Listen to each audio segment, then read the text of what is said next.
BPSC और हम पे आज हम लोग जनहित याचिका के विषय में पढ़ेंगे। तो जनहित याचिका क्या है,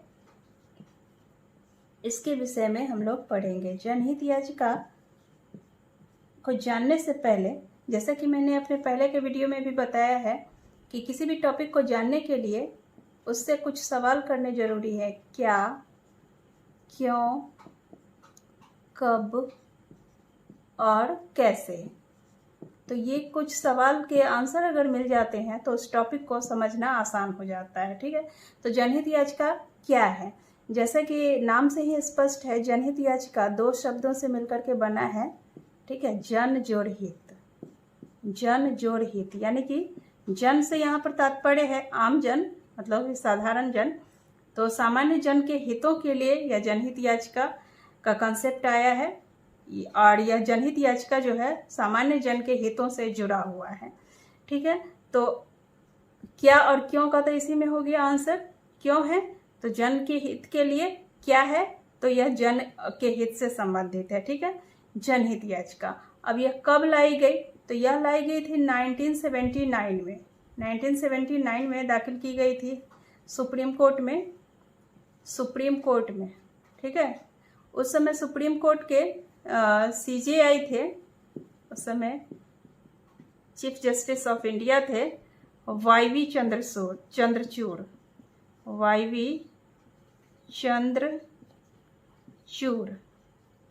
और इनके ही समय में जनहित याचिका यानी कि पब्लिक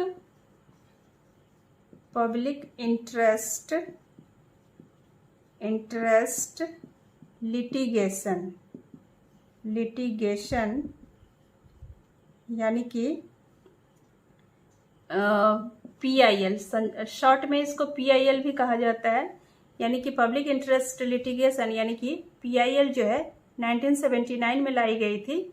उस समय CJI थे वाईवी चंद्रचूड़ और यह लाया गया था न्यायमूर्ति PN भगवती के द्वारा। उस समय सर्वोच्च न्यायालय के ये न्यायाधीश थे। मुख्य न्यायाधीश उस समय, जैसा कि मैंने बताया, वाईवी चंद्रचूड़ थे और उस समय ये PN भगवती जो थे सर्वोच्च न्यायालय में न्यायाधीश थे। मुख्य न्यायाधीश नहीं थे, केवल न्यायाधीश थे। ठीक है, तो PN भगवती के द्वारा यह लाया गया था। अब यह है कि यह जो है क्या, क्यों और कब मिल गया इसका आंसर। तो यह अब आता है इसमें कैसे। तो PIL कैसे दायर की जा सकती है? तो PIL दायर करने के लिए PN भगवती के द्वारा कहा गया था, चूंकि यह सामान्य जन के हितों से संबंधित है तो सामान्य जन के हितों को ध्यान में रखते हुए यह PN भगवती ने कहा था कि यह, अगर सबसे पहले तो यहाँ पे इसके संबंध में थोड़ा सा और जान लेते हैं। चूंकि यह जन के हित से संबंधित है, जन यानी कि आम जन यानी कि जो भी पीड़ित व्यक्ति है वह अपने लिए न्यायालय की शरण ले सकता है। और यदि पीड़ित व्यक्ति मान लो कि वह स्वयं न्यायालय के पास जाने में सक्षम नहीं है, असमर्थ है या किसी भी कारण से वह बेबस है, तो उसके बदले में कोई अन्य व्यक्ति अथवा संस्था इस पीड़ित व्यक्ति के लिए न्यायालय में याचिका दायर करके न्यायालय से उस व्यक्ति के लिए न्याय की मांग कर सकता है। तो यहाँ तो जनहित याचिका किन किन के द्वारा दायर की जाएगी? या तो स्वयं पीड़ित व्यक्ति दायर करे या फिर कोई अन्य व्यक्ति या संस्था। ठीक है, कोई अन्य व्यक्ति अथवा संस्था यह दायर करे। ठीक है, तो अब यह है कि किस तरह से यह दायर की जाएगी। तो PN भगवती ने यह सुझाव दिया था, मान लो कि पीड़ित व्यक्ति इतना भी समर्थ नहीं है कि वह न्यायिक खर्चों को उठा सके, तो वह एक साधारण से पोस्ट कार्ड पर भी अपने शोषण अथवा पीड़ा की कहानी लिख करके, एक पोस्ट कार्ड पर भी लिख करके हाई कोर्ट या सुप्रीम कोर्ट में दाखिल कर सकता है पीआईएल आमतौर पे सुप्रीम कोर्ट या हाई कोर्ट में ही दाखिल किए जा सकते हैं, अन्य किसी भी न्यायालय में यह दाखिल नहीं किया जा सकता। क्योंकि अब यहाँ पे कंसेप्ट उठता है, प्रश्न उठता है कि हाई कोर्ट और सुप्रीम कोर्ट में ही क्यों। तो हाई कोर्ट और सुप्रीम कोर्ट चूंकि उच्च स्तरीय न्यायालय है, तो ऐसी जगहों पे मतलब उच्च स्तरीय न्यायालयों में न्याय को भय अथवा डर का माहौल पैदा करके प्रभावित करने की गुंजाइश काफ़ी कम होती है। इस वजह से सर्वोच्च न्यायालय और उच्च न्यायालय को ही पीआईएल की जिम्मेदारी दी गई है, ताकि आम जन के जो हित हैं उसमें किसी भी पीड़ित व्यक्ति का कोई हित उससे प्रभावित न हो सके। तो इस तरह से जनहित याचिका की शुरुआत हो गई। इसकी शुरुआत कब हुई थी? 1979 में जनहित याचिका जो है स्टार्ट की गई थी, 1979 में। ठीक है, तो अब आगे पढ़ते हैं। 1979 में लाई गई थी, या किसके द्वारा लाई गई थी? पीएन भगवती के द्वारा। 1979 में पीएन भगवती के द्वारा, पीएन भगवती के द्वारा लाई गई थी, पीएन भगवती। और इसे दायर किसने किया था? जाहिर सी बात है कि यह उस समय सर्वोच्च न्यायालय के न्यायाधीश थे, तो इन्होंने तो नहीं दायर किया होगा। तो उस समय दायर किया था पुष्पा, उस समय उनका नाम था, जिस व्यक्ति ने दायर किया था वो एक लेडी थी, पुष्पा कपिला हिंगोरानी। पुष्पा कपिला हिंगोरानी के द्वारा ये पीआईएल, फर्स्ट पीआईएल, ठीक है, फर्स्ट पीआईएल लाया गया था 1979 में, 1979 में। ठीक है, और इसीलिए पुष्पा कपिला हिंगोरानी को मदर ऑफ द पीआईएल कहा जाता है, मदर ऑफ द पीआईएल कहा जाता है। अब मदर ऑफ द पीआईएल है तो फादर भी होंगे, तो फादर ऑफ द पीआईएल, इसी पीएन भगवती को फादर ऑफ द पीआईएल कहा जाता है। ठीक है, और उस समय वाईवी चंद्रचूड़ थे मुख्य न्यायाधीश, यानी कि सीजेआई जो थे उस समय, जब से आया था ये 1979 में, उस समय सीजेआई थे वाईवी चंद्रचूड़, वाईवी चंद्रचूड़। ठीक है, अब कंसेप्ट क्या था कि साधारण से पोस्ट कार्ड पर अथवा किसी भी साधारण से कागज पर भी लिख करके पीआईएल दायर किया जा सकता है अगर व्यक्ति न्यायिक खर्चे को उठा पाने में असमर्थ है तो। ठीक है, और दूसरी बात, एक तो इस तरह से दायर की जाएगी, पीएन भगवती ने यह कर दिया था व्यवस्था, और दूसरा यह कि जनहित याचिकाओं के मामले में सुप्रीम कोर्ट अथवा हाई कोर्ट इतने ज़्यादा सजग या सक्रिय है कि समाचार पत्रों में, न्यूज़पेपर्स में भी अगर इस तरह की कोई खबर आती है जो कि आम जन अथवा सार्वजनिक हित से संबंधित है, तो न्यूज़पेपर में छपी खबरों के आधार पर भी सुप्रीम कोर्ट और हाई कोर्ट ने पीआईएल को एक्सेप्ट किया है और उसके आधार पर न्याय दिया है संबंधित व्यक्ति या संस्था को, जो भी पीड़ित है उसको जस्टिस प्रदान किया है। ठीक है, तो अब जैसे ही ये पीआईएल आता है 1979 में, उसके बाद से कुछ सालों बाद पीआईएल की बाढ़ सी आ जाती है। पीआईएल इतने ज़्यादा दाखिल किए जाने लगे कि हाई कोर्ट और सुप्रीम कोर्ट पे मतलब कि लंबित पड़े मामले जो कि पहले से ही बहुत ज़्यादा थे, अब ज़्यादा से ज़्यादा मात्रा में पीआईएल भी दाखिल किए जाने लगे, तो अब उनके पास काम का बोझ बहुत ही ज़्यादा बढ़ गया। अब काम का बोझ बढ़ जाने से हुआ क्या कि जो पहले से लंबित मामले थे, जो पहले से चले आ रहे हैं, बरसों से पेंडिंग पड़ा हुआ है, तो उनकी डेट और भी पेंडिंग हुई जा रही थी, और जो पीआईएल दाखिल किए जा रहे थे, पहले उन पीआईएल की ही सुनवाई होती थी, और इस तरह से जो काम पहले होना चाहिए था वह पेंडिंग ही पड़े रह जाते थे। तो इसके चलते एक नेगेटिव यह रूप सामने आया इसका, मतलब आलोचकों ने इसका इस तरह से नेगेटिविटी बताई इसकी कि इस पीआईएल के दायर किए, जब से पीआईएल आया है तब से न्यायालयों पर काम का बोझ बढ़ गया है, और न्यायालयों में ज़्यादा से ज़्यादा मात्रा में पीआईएल का ही कार्य होता है, और बोझ से दबे होने के कारण न्यायालयों के जो स्वयं के कार्य हैं उनमें देरी होती है। तो इसके चलते उन्होंने ये सुझाव दिया कि क्यों ना पीआईएल की जिम्मेदारी मजिस्ट्रेट और दूसरे जो निम्न स्तर की अदालतें हैं उनको सौंप दिया जाए, निम्न अदालतों को सौंप दिया जाए पीआईएल की जिम्मेदारी। लेकिन इसका पॉजिटिव रूप भी सामने आया। अब किसी चीज़ के विरोध करने वाले होते हैं तो कुछ साथ देने वाले भी लोग होते हैं। तो समर्थक जो थे इसके पीआईएल के, उन्होंने कहा कि नहीं, पीआईएल का तो कॉन्सेप्ट ही है हाई कोर्ट और सुप्रीम कोर्ट।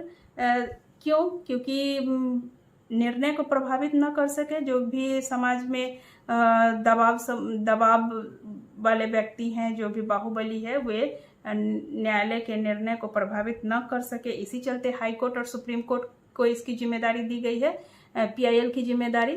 तो अगर यह मजिस्ट्रेट या निम्न अदालतों को सौंप दिया जाएगा तो हो सकता है कि निर्णय को प्रभावित किया जाए, डर या भय का माहौल पैदा करके जो भी पीड़ित है उनको और भी ज़्यादा या तो देर किया जाए न्याय पाने में, अथवा उनको निष्पक्ष न्याय प्रदान न किया जा सके, ऐसी भी कोशिश की जा सकती है। तो इसीलिए इसको मजिस्ट्रेट और निम्न अदालतों को न सौंप करके हाई कोर्ट और सुप्रीम कोर्ट को ही दिया जाना जारी रखना चाहिए। और इसके लिए उन्होंने यह तर्क दिया कि अगर न्यायालयों पर पीआईएल की वजह से कार्य का बोझ बढ़ा है तो इस संबंध में कुछ और उपाय किए जाने चाहिए और उन कमियों को दूर किया जाना चाहिए जिसके कारण इसमें देरी होती है, मामले के लंबित होते चले जाते हैं। इसके स्तर पर कार्य किया जाना चाहिए, न कि पीआईएल को मजिस्ट्रेट अथवा निम्न अदालतों को सौंपना चाहिए। तो इस तरह से हो गया पीआईएल के संबंध में। और अब जैसे ही पीआईएल जब दाखिल की जाती है पोस्ट कार्ड अथवा किसी भी न्यूज़पेपर के द्वारा, जैसे ही दायर हो जाती है पीआईएल, तो न्यायालय क्या करती है, जनहित याचिका के अंतर्गत एक समिति का गठन कर देती है। वह समिति जो भी है इस समिति मतलब इस मामले से संबंधित जो भी कार्य होते हैं, मतलब सच्चे तथ्यों को उजागर करना, इसकी जांच करना, सुनवाई करना इत्यादि, तो ये सब कार्य करती है जांच करने में। और इस जांच में जितने भी तरह के खर्चे होते हैं वे सब सरकार उठाती है। जांच से संबंधित सारे खर्चे सरकार उठाती है, ठीक है। और उसके बाद जो है सभी मतलब कि समिति की जो रिपोर्ट दी जाती है, रिपोर्ट जो आती है, रिपोर्ट आने के बाद संबंधित व्यक्ति को इसकी सूचना दी जाती है। न्यायालय स्वयं इसकी सूचना देता है और उसके बाद सभी पक्षों को सुनने के बाद न्यायालय जो है अपना अंतिम निर्णय सुनाता है, ठीक है, अंतिम निर्णय सुनाता है। तो इस तरह से पीआईएल का ये हो गया। तो अब जो है यहाँ पर हमने पढ़ लिया कि जनहित याचिका क्या है, क्यों लाया गया, क्या इसका कंसेप्ट है, किस तरह से और कब लाया गया, तो ये हमने पढ़ा। अब जनहित याचिका या फिर किसी भी टॉपिक को हम अगर पढ़ते हैं तो उस टॉपिक से संबंधित अगर हम एमसीक्यू लगा लेते हैं तो वह टॉपिक हमारे दिमाग में सेट हो जाता है। तो आइए इस जनहित याचिका से संबंधित भी कुछ एमसीक्यू कर लेते हैं ताकि हमें यह याद हो जाए। और कुछ दिनों के बाद इसे फिर से रिपीट कीजिएगा इस वीडियो को, ताकि आपको फिर से याद हो जाए और यह पक्का हो जाए, ताकि आप भूलें ना, ठीक है। तो चलिए इससे संबंधित कुछ क्वेश्चंस। तो अब जनहित याचिका से संबंधित एमसीक्यू में देखते हैं। फर्स्ट क्वेश्चन ये है कि भारतीय न्यायिक व्यवस्था में जब जनहित याचिका को शामिल किया गया उस समय भारत के मुख्य न्यायाधीश कौन थे? तो उस समय भारत के मुख्य न्यायाधीश थे वाई.वी. चंद्रचूड़। कौन थे? वाई.वी. चंद्रचूड़। नेक्स्ट है जनहित याचिका की शुरुआत किसके द्वारा की गई? जनहित याचिका की शुरुआत की गई थी न्यायिक पहल के द्वारा। ध्यान दीजिएगा, संवैधानिक संशोधन, संसदीय एक्ट या फिर आपसी सहमति, ये सब कुछ नहीं था। आंसर है न्यायिक पहल के द्वारा जनहित याचिका की शुरुआत की गई। नेक्स्ट है पीआईएल है। पीआईएल क्या है? पीआईएल है public interest litigation. Public interest litigation, okay. Next है जनहित याचिका यानी कि पीआईएल कहाँ पर प्रस्तुत की जा सकती है? तो पीआईएल प्रस्तुत की जा सकती है उच्च न्यायालयों एवं सर्वोच्च न्यायालय दोनों में, ठीक है। जनहित याचिका उच्च न्यायालयों एवं सर्वोच्च न्यायालय दोनों में प्रस्तुत की जा सकती है। अगला है, जनहित याचिका की अवधारणा की शुरुआत किस देश में हुई? जनहित याचिका की अवधारणा की शुरुआत हुई थी यूएसए में, यानी कि संयुक्त राज्य अमेरिका में, ठीक है। नेक्स्ट है, भारत में जनहित याचिकाओं के जन्मदाता कौन है, यानी कि फादर ऑफ द पीआईएल पूछा जा रहा है। तो फादर ऑफ द पीआईएल, जैसा कि बताया है अभी मैंने, फादर ऑफ द पीआईएल है न्यायमूर्ति पीएन भगवती, ठीक है। पीएन भगवती को जनहित याचिकाओं के जन्मदाता यानी कि जनक कहा जाता है। आगे है, भारत में जनहित याचिकाओं की शुरुआत कब हुई? तो आंसर हो जाएगा 80 के दशक में, वर्ष 1979 में जनहित याचिकाओं की शुरुआत हुई थी, ठीक है। नेक्स्ट है, जनहित याचिका का क्या उद्देश्य है? जनहित याचिका का उद्देश्य है सार्वजनिक या अथवा लोकहित अर्थात जन के हित की सुरक्षा, ठीक है। तो उन्हीं से संबंधित याचिकाएं सर्वोच्च न्यायालय या फिर उच्च न्यायालय में दायर किया जाता है। नेक्स्ट है, निम्नलिखित में से सत्य कथन चुनें। जनहित याचिका केवल पीड़ित व्यक्ति ही दायर कर सकता है। पीड़ित व्यक्तियों के बदले अन्य व्यक्ति और संगठन भी जनहित याचिका दायर करके उनके लिए न्याय की मांग कर सकते हैं। वैसे व्यक्ति जो पीड़ित हैं परंतु उनमें न्यायालय में जाने की क्षमता नहीं है, उनके लिए अन्य व्यक्ति या संस्था यह कार्य कर सकती है। और चौथा है, केवल न्यायाधीश ही जनहित याचिका दायर कर सकते हैं। तो इसमें आंसर क्या हो जाएगा? इसमें आंसर हो जाएगा इनमें से एक से अधिक, अर्थात इनमें से आंसर हम देख रहे हैं बी और सी दोनों ही हो जाएगा, यानी कि एक तो पीड़ित व्यक्ति स्वयं भी जनहित याचिका दायर कर सकता है, दूसरा अगर पीड़ित व्यक्ति सक्षम नहीं है या फिर सामाजिक अथवा आर्थिक रूप से वह असमर्थ है तो पीड़ित व्यक्तियों के बदले अन्य व्यक्ति और संगठन भी जनहित याचिका दायर करके उनके लिए न्याय की मांग कर सकते हैं। उसके अलावा वैसे व्यक्ति जो पीड़ित हैं परंतु उनमें न्यायालय में जाने की क्षमता नहीं है, उनके लिए अन्य व्यक्ति भी या संस्था यह कार्य कर सकती है, ठीक है। यहाँ तक कि हुआ तो यह भी है कि जनहित याचिका के संदर्भ में अखबारों में यानी कि समाचार पत्र में छपी खबरों के आधार पर भी न्यायाधीशों ने जनहित याचिका को स्वीकार किया है और अपने महत्वपूर्ण निर्णय दिए हैं। तो जनहित याचिका के दायर करने की प्रक्रिया बहुत ही सरल है, या तो आप पोस्ट कार्ड पर लिख करके भी दायर कर सकते हैं और इवन इस मामले में न्यायालय इतने ज़्यादा सक्रिय हैं या फिर इतने ज़्यादा जागरूक हैं कि समाचार पत्रों में छपी खबरों के आधार पर भी उन्होंने महत्वपूर्ण निर्णय दिए हैं और पीआईएल को स्वीकार किया है। आगे है, प्रथम जनहित याचिका दाखिल की गई थी। कब दाखिल की गई थी? तो प्रथम जनहित याचिका दाखिल की गई थी वर्ष 1979 ईस्वी में हुसैनारा खातून केस में पुष्पा कपिला हिंगोरानी के द्वारा। पुष्पा कपिला हिंगोरानी, ओके। नेक्स्ट है, भारत में जनहित याचिका की माता मदर ऑफ पीआईएल किसे कहा जाता है? तो मदर ऑफ पीआईएल कहा जाता है पुष्पा कपिला हिंगोरानी को, क्योंकि इन्हीं ने वर्ष 1979 में फर्स्ट पीआईएल दायर किया था हुसैनारा मामले में, ठीक है, हुसैनारा खातून मामले में, ठीक है। तो इस तरह से यह ख़त्म होता है जनहित याचिका से संबंधित एमसीक्यू। नेक्स्ट वीडियो में फिर आपसे मिलेंगे।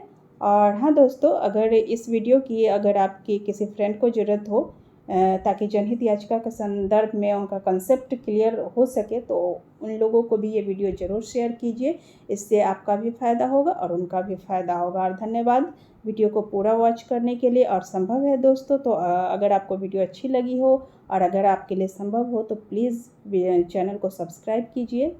धन्यवाद।